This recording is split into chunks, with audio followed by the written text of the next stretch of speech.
The Iliad, an ancient Greek epic poem attributed to Homer, is set during the Greeks' 10-year siege of the city Troy. It tells the story of a quarrel between Greek king Agamemnon and the warrior Achilles. 9 years after the start of Trojan War, the Greek soldiers, later referred to as Achaeans, captured two maidens.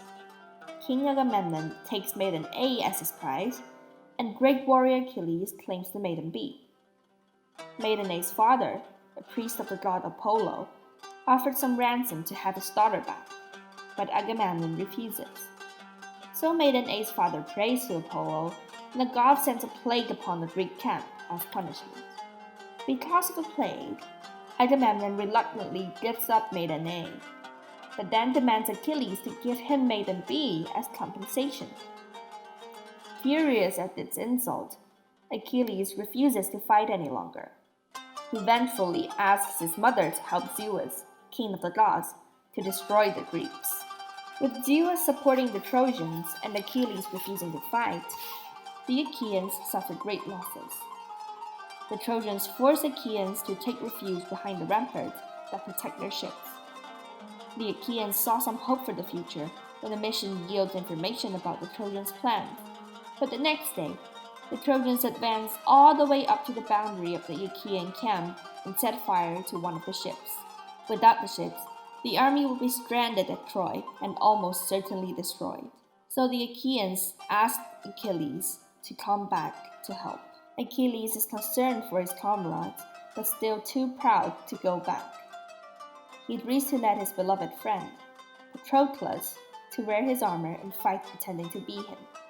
The Trojans, frightened of Achilles, are pushed back to the city walls. But the god Apollo knocks Patroclus' armor to the ground, and Hector, the Trojan warrior and prince, slays Patroclus. When Achilles discovers this, he fills with such grief and rage that he agrees to rejoin the battle.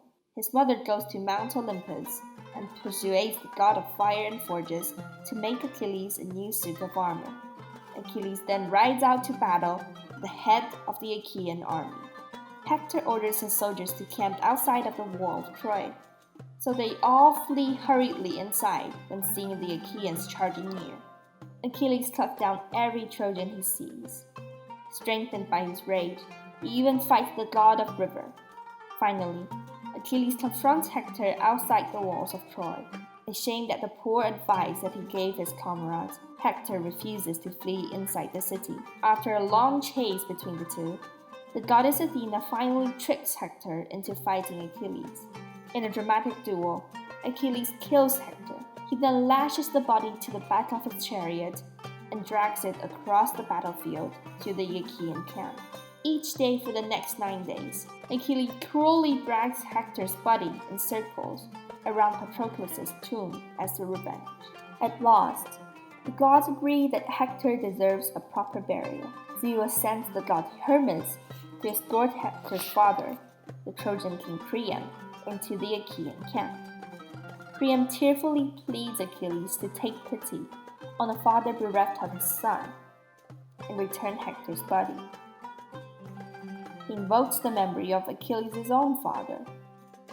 Deeply moved, Achilles finally relents and returns Hector's corpse to the Trojans. Both sides agree to a temporary truce, and Hector receives a hero's funeral. Overall, it looks like it's just this tragic story. Or is it worth something more?